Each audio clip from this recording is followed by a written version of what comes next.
मुंबई के बोरीवली पश्चिम वार्ड क्रमांक 10 के एक्सरगांव देवी मंदिर के पास मन सैनिक विजय पाटिल द्वारा भव्य दही हंडी कार्यक्रम का आयोजन किया गया। इस कार्यक्रम में कई मराठी कलाकारों ने शिरकत की और अपने कलाकारी के दम पर लोगों का मन मोह लिया। इस दही हंडी कार्यक्रम में गोविंदा पथकों ने 5 से 7 थर लगाकर सलामी दी। सलामी देने वाले सभी गोविंदा पथकों को सम्मान चिन्ह और नगद पुरस्कार दिया गया। इस कार्यक्रम में उपस्थित सभी गणमान्यों का शाल और पुष्पगुच्छ देकर सम्मान किया गया।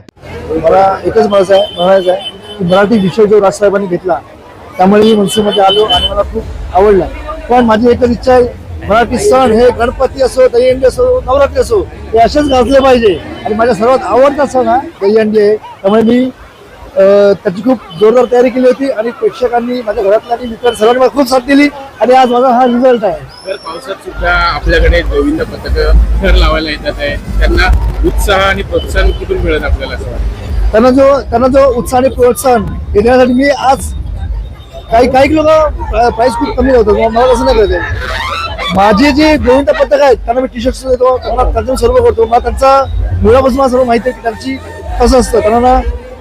पण मला एकच म्हणायचं आहे की मुलं जी आहेत, मराठी मुलं ही याच दिवशी याच सणाला एकाच्या खांद्यावर, एकमेकाच्या खांद्यावर खांदा लावून वर चढतात आणि हे मराठी माणसांची जातच आहे।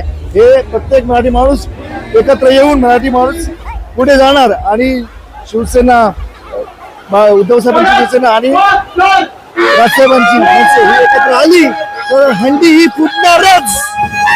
एक स्पेशल कुर्ता आपण घातलेला आहात, हॅशटॅग मनसेचा विजय म्हणून। हा जो टाईचा आहे आम्हाला लोकांनी दिलेला आहे। याच्यामध्ये हे बघा, मला प्रेक्षकांनी दिलेला आहे, मनसेचा विजय। सर्वप्रथम सगळ्यांना दहीकाला उत्सवाच्या हार्दिक शुभेच्छा। ही हंडी दरवर्षी अशीच व्हावी, तुमच्या सगळ्यांचं प्रेम यांच्यावरती असंच असावं।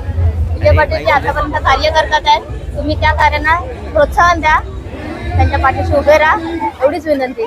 आपल्या मनातलं नगरसेवक हो, नक्कीच।